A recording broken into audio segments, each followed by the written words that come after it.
మహబూబ్నగర్ జిల్లా మానవపాడులో ఎమ్మెల్సీ చల్లా వెంకట్రామరెడ్డితో కలిసి Alampur BRS MLA అభ్యర్థి విజయుడు ఎన్నికల ప్రచారం నిర్వహించారు. ముఖ్యమంత్రి కేసీఆర్ తీసుకొచ్చిన వివిధ సంక్షేమ పథకాలను గడప గడపకు వెళ్లి వివరించారు. 9.5 ఏళ్ల బీఆర్ఎస్ పాలనలో బంగారు తెలంగాణగా మారిందని కొనియాడారు ఎమ్మెల్సీ చల్లా వెంకట్రామరెడ్డి. రైతు బంధు, బీమా, ఉచిత కరెంట్, కళ్యాణ లక్ష్మితో పాటు అనేక పథకాలు అమలు చేసి సకల జనుల వృద్ధి బీఆర్ఎస్ ప్రభుత్వం కృషి చేసిందన్నారు. మరోసారి అధికారం ఇస్తే ఆదర్శంగా తీర్చిదిద్దామంటున్న ఎమ్మెల్సీ చల్లా వెంకట్రామరెడ్డితో మా మహబూబ్ నగర్ కరస్పాండెంట్ రహీం అందిస్తున్న ఫేస్ టు ఫేస్. ఎమ్మెల్సీ చల్లా వెంకట్రామరెడ్డి జోగులాంబ గద్వాల జిల్లా అల్లంపూర్ నియోజకవర్గంలో ఏదైతే ఎమ్మెల్యే అభ్యర్థి బీఆర్ఎస్ ఎమ్మెల్యే అభ్యర్థి విజయుడికి మద్దతుగా ప్రచారం నిర్వహిస్తున్నారు. గడప గడపకు వెళ్తూ ప్రచారం చేస్తున్నారు. వాళ్ళు మనతో ఉన్నారు. వారిని అడిగి మరింత సమాచారం తెలుసుకుందాం. సార్, ఏదైతే ప్రచారంలో మీరు గడప గడపకు వెళ్తున్నప్పుడు వాళ్ళతో ఎలాంటి స్పందన వస్తుంది? సార్, చాలా మంచి స్పందన వస్తుంది. కేసీఆర్ గారు ఇచ్చిన సంక్షేమ కార్యక్రమాలు కానీ దాని మీద చాలా మంచి స్పందన వస్తుంది. చల్లా వెంకట్రామరెడ్డి అంటే ఒక బ్రాండ్ అన్నట్లు ఒక ఉంది. అయితే మొత్తానికి బీఫామ్ ఇచ్చే వరకు పేరు మార్చి బీఫామ్ రావడానికి గల కారణం అంటే ఎందుకోసం బీఫామ్ మార్చి రాదు?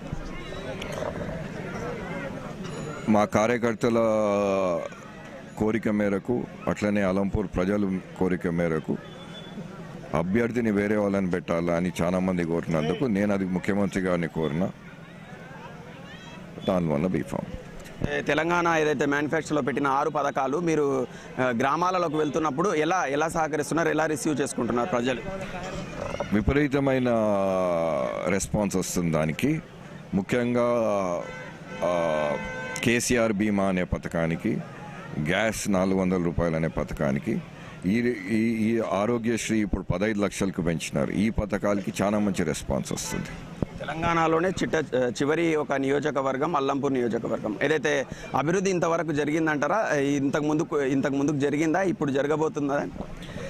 పోయిన 10-15 సంవత్సరాల్లో వాస్తవం చెప్పాలంటే అలంపూర్ అభివృద్ధి కుంటుపడిపోయింది. ఇప్పుడు వచ్చే 5 సంవత్సరాల్లో కేసీఆర్ గారు మళ్ళీ ముఖ్యమంత్రి తప్పకుండా అవుతాడు. మాకు ముఖ్యమైన అభివృద్ధి కావాలంటే రైతులకు నీళ్ళు ఇప్పించే కార్యక్రమం మాకు కావాలి. మాకు ఉండేది దాదాపు 6 మండలాలకి ఆర్డిఎస్, రాజోలి బండా డైవర్షన్ స్కీమ్, అది బాగా ఇంప్రూవ్ చేయాలా, రీడిజైన్ చేయాలా, రిజర్వాయర్లు కట్టేయాలా, అది ముఖ్యమైన. మొత్తానికి చివరిగా అల్లంపూర్ నియోజకవర్గ ప్రజలు మీ అభ్యర్థిని ఆశీర్వదిస్తారనుకుంటున్నారు? 110% ఆశీర్వదిస్తారు. పెద్ద మెజారిటీతో గెలిపిస్తారు. కేసీఆర్ గారు మళ్ళీ ముఖ్యమంత్రి అవుతారు. విజయుడు గారు ఎమ్మెల్యే అవుతారు. అలంపూర్ వచ్చే 5 సంవత్సరాల్లో అభివృద్ధి దీంట్లో చరిత్ర. ఎంత మెజారిటీతోనే గెలుస్తారనుకుంటున్నారు? మొత్తం 50,000 మెజారిటీతో గెలుస్తారని. ఏదైతే ప్రజల అభిప్రాయం కోసమే బీఫామ్ మార్చి విజయుడికి టికెట్ ఇప్పించామని, ఏదైతే సంక్షేమ పథకాలు బీఆర్ఎస్ చేస్తున్న పథకాల వల్లనే ఏదైతే రాబోయే రోజుల్లో బీఆర్ఎస్ పార్టీ అధికారంలోకి వస్తుందని